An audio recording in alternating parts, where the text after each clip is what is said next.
जय हिंद मेरे प्यारे छात्रों, कक्षा 10th हिंदी के न्यू ऑफिशियल मॉडल पेपर आप लोग के लिए लेके आए। 2024 में मैट्रिक के एग्जाम देने वाले हैं, तो प्लीज़ ये वीडियो को पूरा देखिए और चैनल पर नए हैं तो जरूर सब्सक्राइब। इसमें मोस्ट VVI ऑब्जेक्टिव क्वेश्चन आप लोग को कराएंगे। चलिए प्रश्न नंबर 1 देखिए, करा है कि उच्चतर शिक्षा के लिए भीमराव अम्बेडकर किस देश गए थे? इंग्लैंड गए थे कि रूस कि जापान कि अमेरिका? देखिए, उच्चतर शिक्षा के लिए भीमराव अम्बेडकर जी अमेरिका गए थे। भीमराव अम्बेडकर का जन्म 1891 ईस्वी के महू मध्य प्रदेश में हुआ था, ये भी याद रखिए। चलिए प्रश्न नंबर 2 देखिए, प्रश्न नंबर 2 क्या कह रहा है कि जाति पाति तोड़कर मंडल का वार्षिक सम्मेलन किस वर्ष हुआ था? 1935 ईस्वी की, 1936 की, 1937 की, 1938 में? प्रश्न नंबर 2 के करेक्ट आंसर बी हो जाएगा, 1936 ईस्वी में प्रश्न नंबर 2 के।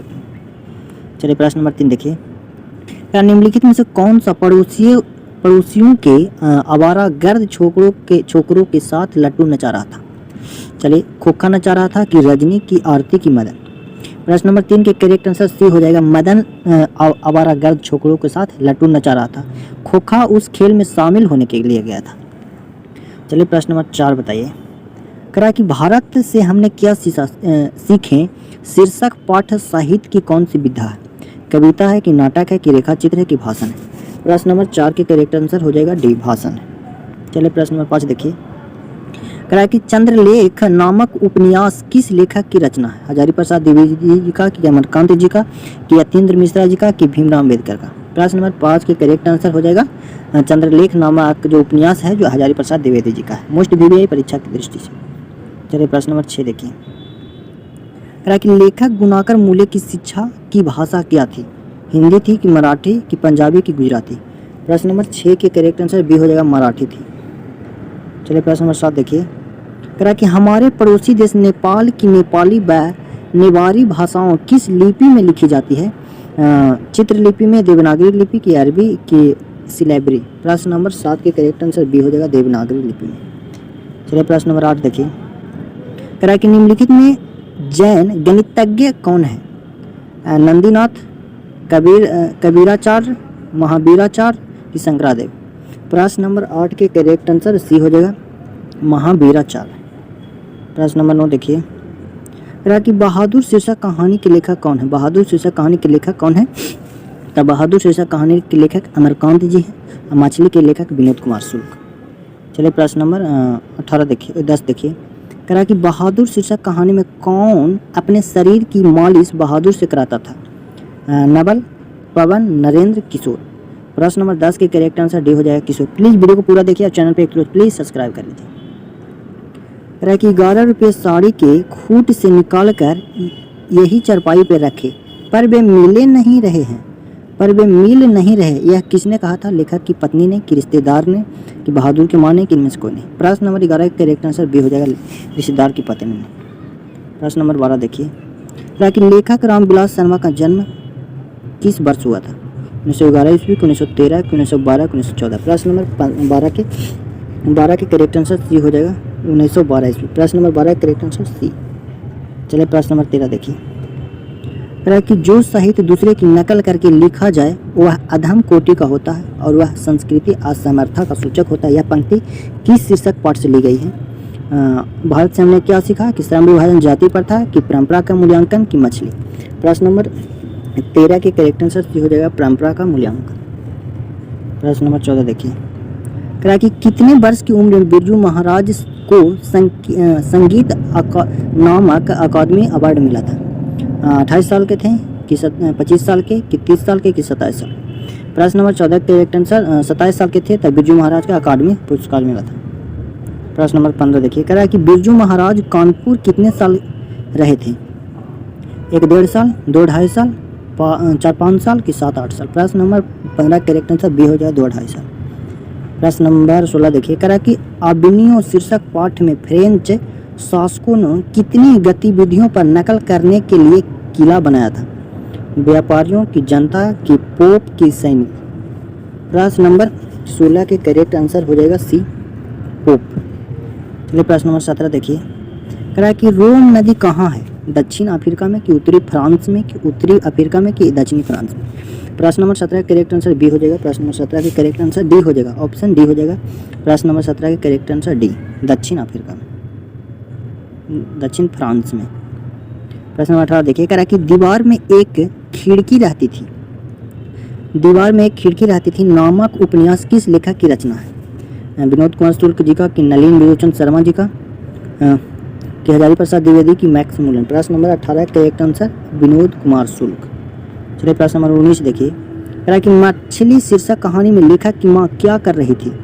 मसाला पीस रही थी, कि चावल चुन रही थी, कि सब्जी बना रही थी, कि बर्तन धो रही थी?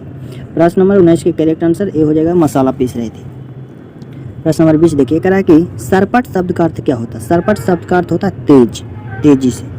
प्रश्न नंबर 19 देखिए, कह रहा है यतेंद्र मिश्रा ने स्पिंक मौके विरासत 2001 के कार्यक्रम के लिए रूपंकर कलाओं पर केंद्रित किया पत्रिका का संपादन किया था? गिरिजा, की सहित, की थाती, की देवप्रिय? प्रश्न नंबर 21 के करेक्ट आंसर बी हो जाएगा, करेक्ट आंसर साहित्य। प्रश्न नंबर 22 देखिए, कह रहा है कि अमीरुद्दीन बिस्मिल्लाह खां का ननिहाल कहाँ था? यानी ननिहाल कहाँ है? वृंदावन में, कि बलिया में, कि पोरबंदर में, कि काशी में? प्रश्न नंबर 22 के करेक्ट आंसर डी हो जाएगा, काशी में, काशी बनारस। प्रश्न नंबर 23 देखिए, कह रहा बिस्मिल्लाह खां फिल्म देखने के लिए किन से 6 रुपये लेते थे? मामू से, कि मौसी से, कि नानी से, कि उपयुक्त सभी? प्रश्न नंबर 23 के करेक्ट आंसर सभी से मांगते थे। चलिए प्रश्न नंबर 24 देखिए, प्लीज़ वीडियो को पूरा देखिए और चैनल पर नहीं तो जरूर सब्सक्राइब करिए। कह रहा है कि हरिजन नामक ऐतिहासिक पात्र के रचनाकार का नाम क्या है? महात्मा गांधी, कि यतेंद्र मिश्रा, कि अमरकांत, कि गुणाकर मूले? प्रश्न नंबर 24 के करेक्ट आंसर महात्मा गांधी जी। प्रश्न नंबर 25 देखिए, प्रश्न नंबर 25 क्या कह रहा है कि महात्मा गांधी की हत्या किस वर्ष हुई थी? 1947 में, 1948 में, 1949 में, 1950 में? महात्मा गांधी जी की जो हत्या हुआ था 1948 ईस्वी में हुआ था। प्रश्न नंबर 26 देखिए, कह रहा कि सेन साहब के कितनी लड़कियां थी? 2, कि 4, कि 5, कि 6? प्रश्न नंबर 26 के करेक्ट हो जाएगा 5। प्रश्न नंबर 27 देखिए, कह रहा है कि दक्षिण भारत के पांड्य प्रदेश के किस राजा ने पाल्यम ताम्रपत्र मिले? राजशंकर प्रताप, कि राजा रत्नसेन, कि राजा जैविक के, कि राजा बरगुन के? प्रश्न नंबर 27 के करेक्ट आंसर डी हो जाएगा। प्रश्न नंबर 28 देखिए, कह रहा है कि बेतमा दानपत्र किस वर्ष का है? बेतमा दानपत्र किस वर्ष का है? था 1020 का है। कह रहा है कि था के उच्चारण स्थान क्या होता है? था के उच्चारण स्थान व्याकरण का क्वेश्चन है। ओष्ठ, कि दंत, कि कंठ, कि मुर्दा? प्रश्न नंबर 29 के करेक्ट आंसर दंत हो जाएगा। चलिए करना कि व्यंजनों की कितनी श्रेणियां हैं? मेरे व्यंजन कितने प्रकार के होते हैं? 6 प्रकार के, 5, कि 3, कि 4? प्रश्न नंबर 30 के करेक्ट आंसर सी हो जाए 3 प्रकार के। प्रश्न नंबर 31 देखिए, कह रहा है कि जिस वर्ण के उच्चारण में 3 गुना समय लगे उसे क्या कहते हैं? जिस वर्ण के उच्चारण में 3 गुना समय लगे उसे क्या कहते हैं? विलुप्त स्वर। प्रश्न नंबर 31 के करेक्ट आंसर डी हो जाएगा। प्रश्न नंबर 32 देखिए, कह रहा है कि हिंदी में अनुनासिक वर्णों की संख्या कितनी है? प्रश्न नंबर 32 के करेक्ट आंसर से हो जाएगा 5।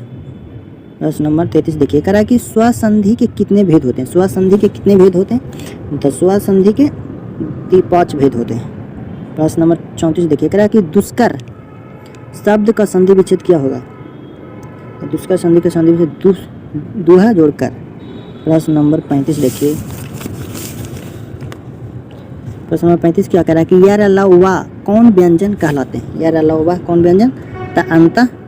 अंत अस्थ व्यंजन। प्रश्न नंबर 36 देखिए, कह रहा है निम्नलिखित में कौन सा शुद्ध शब्द है? निम्नलिखित में कौन सा शुद्ध शब्द है? घनिष्ठ है जो शुद्ध शब्द है, यानी कि सी हो जाएगा। प्रश्न नंबर 36 के करेक्ट आंसर। 37 देखिए, कह रहा है कि मनुज शब्द में उपसर्ग क्या है? मनुज शब्द में उपसर्ग क्या है? तो मैं। प्रश्न नंबर 38 देखिए, कह रहा है कि निम्नलिखित चिन्हों में प्रश्नवाचक चिन्ह कौन है? निम्नलिखित चिन्हों में प्रश्नवाचक चिन्ह ये ऑप्शन ए हो जाएगा। प्रश्न नंबर 38 के करेक्ट आंसर ए। प्रश्न नंबर 39 देखिए, कह रहा है कि संज्ञा के कितने भेद होते हैं? संज्ञा के कितने भेद होते हैं आप लोग कमेंट करके जरूर बताइए प्लीज़। चैनल पर नहीं तो जरूर